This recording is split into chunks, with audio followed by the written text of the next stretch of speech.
Ya, selamat pagi pemirsa. Perkenalkan, saya Muhammad Iksanul Fikri Haryono selaku konselor psikologi di Dinas Pendidikan Kota Semarang bersama dengan siapa, Mbak? Zahra Frida Intani selaku psikolog Dinas Pendidikan Kota Semarang. Oke, pada kesempatan ini kami akan membahas mengenai pertanyaan-pertanyaan yang sering muncul mengenai ilmu psikologi. Nah, karena banyaknya pertanyaan nih, Mbak, maka kita akan menjadikan ini beberapa sesi. Nah, pada sesi ini kita akan membahas tentang tes psikologi pada anak. Nah, langsung aja ya, Mbak ya. Untuk tes psikologi pada anak, Mbak, apa yang harus anak ini persiapkan, Mbak, sebelum berangkat tes, Mbak? Baik, untuk melakukan tes psikologi untuk anak perlu persiapan, tapi persiapannya tidak sama seperti ketika mau ujian sekolah yang harus belajar, harus les dulu, atau ada tambahan bimbel dan lain sebagainya. Tapi lebih kepada persiapan secara fisik, kesehatan fisik, dan juga suasana hati. Karena misalnya ada anak tidak dalam kondisi fit, nah nanti tidak bisa mengerjakan tes psikologi dengan maksimal. Maka dari itu, anak perlu istirahat cukup, tidur ya sebelum melakukan tes, dan juga perlu sarapan kalau misalnya tesnya dilakukan di pagi hari.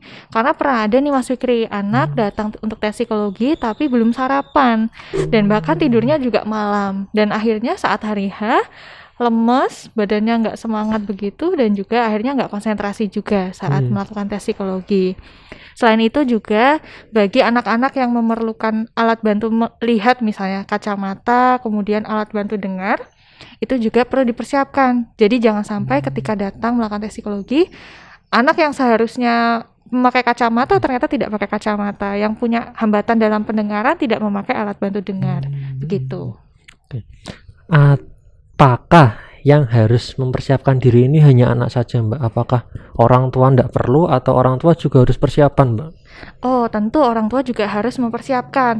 Karena anak itu kan masih belum bisa sendiri ya Mas Fikri, seperti kita kalau tinggal datang ya datang aja, orang dewasa begitu. Tapi kalau anak-anak perlu didampingi oleh orang tua. Orang tua perlu memberikan pendampingan untuk menjaga mood anak saat melakukan tes psikologi. Jadi sebelumnya diberikan informasi dan pengertian dulu.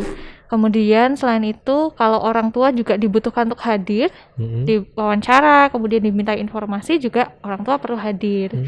Dan biasanya kalau orang tua khawatir atau cemas sebelumnya, misalnya, aduh besok anak saya tes psikologi, gimana ya? Itu nanti anak bisa menangkap kecemasan orang tua, sehingga orang tua perlu tenang. Nah, selain itu juga lebih baik orang tua datang tepat waktu mengantar anak. Nah, sehingga ketika melakukan tes psikologi, anak tidak terburu-buru atau tidak gelisah, karena ya sudah tepat waktu begitu, tidak terlambat. Selain itu, beberapa orang tua juga biasanya ada yang sekedar menitipkan anaknya ke guru begitu, untuk Pak Bu diantar ya, selesai diantar pulang ya sudah begitu. Ada juga yang diantar tetangganya. Jangan sampai seperti itu. Jadi peran orang tua ini sangat penting dalam tes psikologi. Perlu hadir dan juga memahami apa saja yang data-data yang dibutuhkan dari orang tua. Oke, nah tadi Mbak Zara mengatakan nih orang tua harus coba untuk memberitahu anaknya nih, Mbak. Nah, gimana Mbak cara orang tua untuk memberitahu kalau ya nanti kamu bakal ada tes psikologi nih? Nah, gimana Mbak? Baik, tidak seperti orang dewasa yang kita bisa datang kemudian nyaman dengan lingkungan baru. Kalau anak kan ada beberapa yang butuh adaptasi begitu. Orang tua bisa membantu dengan misalnya malam sebelumnya atau sehari sebelumnya ngajak ngobrol anak nih. Dek atau Kak, besok Ibu ajak yuk ke rumah teman Ibu atau ajak ke kantor apa begitu, dan disampaikan nanti di sana ada teman-teman Ibu. Nanti adik main ya sama kakak-kakaknya atau bapak Ibu, temennya Ibu. Nanti Ibu ngobrol dengan teman Ibu juga.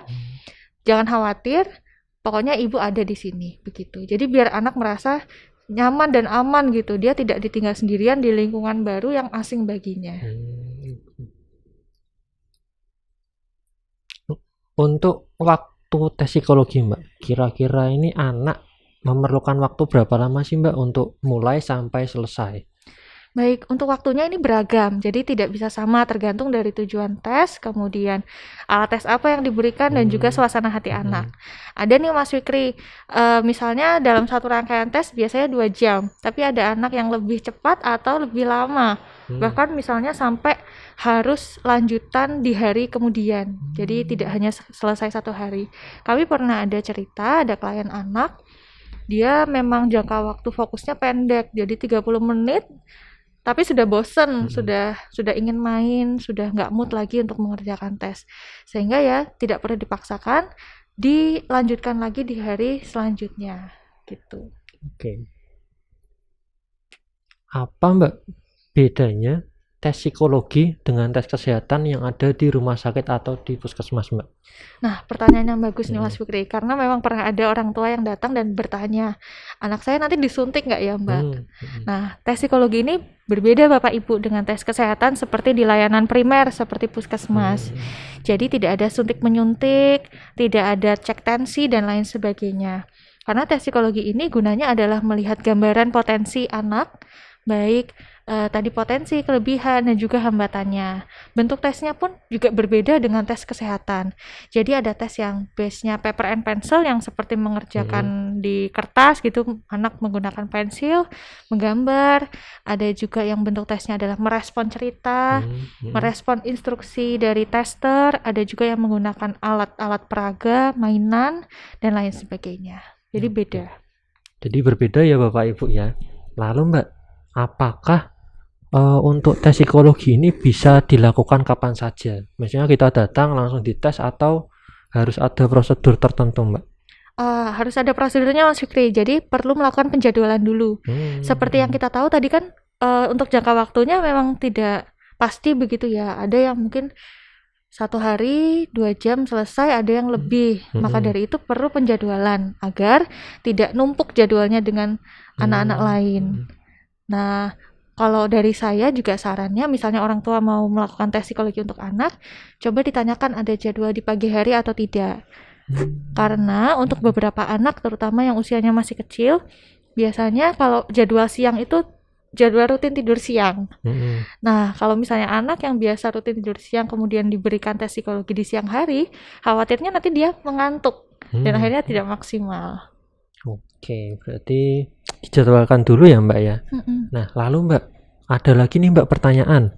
Gimana kalau sudah dijadwalkan tapi ternyata pada hari H atau pas pelaksanaan itu anaknya sakit Mbak? Apakah orang tua harus tetap datang dan ngetes anaknya atau bagaimana Mbak? Oke, kondisi fisik anak itu sangat mempengaruhi performanya dalam melakukan sesuatu, termasuk melakukan tes psikologi. Kalau orang tua sudah tahu bahwa anaknya sakit sebelum melakukan tes, bisa disampaikan kepada penyelenggara tes atau juga tester untuk melakukan reschedule atau dijadwalkan ulang. Karena tentu kita tidak ingin hasilnya pun tidak maksimal karena ya anak kita sedang dalam kondisi sakit gitu. Oke, kalau Mbak ada nih anak yang sudah datang ke tempat Mbak Zara nih misalnya untuk tes psikologi, lalu pas sampai sini justru rewel Mbak, ada yang takut, ada yang nangis, ada yang mungkin menempel ke orang tuanya terus. Nah, apa Mbak yang biasanya dilakukan Mbak? Baik, ini posisinya anaknya sudah sampai ya, sudah sampai di tempat tes dan mungkin orang tuanya juga sudah memberikan pengertian sebelumnya, tapi tetap rewel. Nah, tester ini punya prosedur sebelum memberikan tes psikologi untuk anak, harus membangun kedekatan dulu dengan anak. Jadi nanti anak yang tadi rasanya takut-takut, kemudian masih nempel ke orang tua, bisa diajak main dulu, diajak kenalan, diajak ngobrol, dibuat dia merasa nyaman dengan tester maupun dengan lingkungan di tempat tes tersebut. Ada beberapa yang sudah misalnya sampai 30 menit, 1 jam sudah lebih nyaman, nanti bisa diarahkan untuk mengerjakan tes. Namun apabila sudah lama nih tapi anak tetap menolak, ya tidak bisa dipaksakan Mas Fikri. Tidak boleh kita tetap harus memaksakan, ya pokoknya harus hari ini. Kan sudah capek-capek nih, saya orang tua misalnya sudah izin kerja, sudah sampai di sini, tapi masa nggak jadi tes?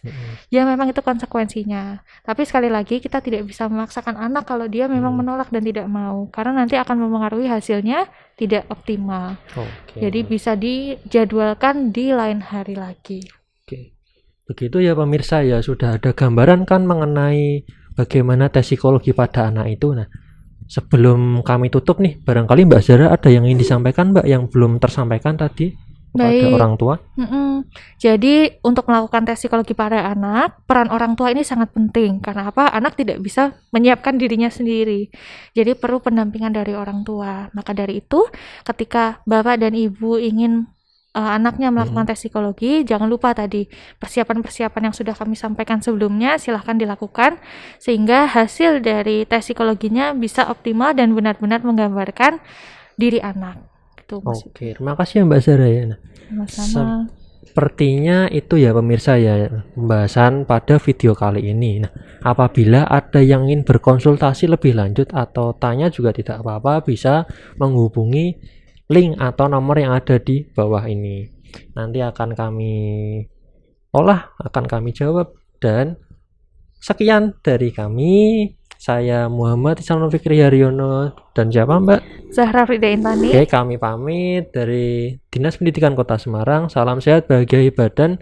Terima kasih semuanya. Terima kasih.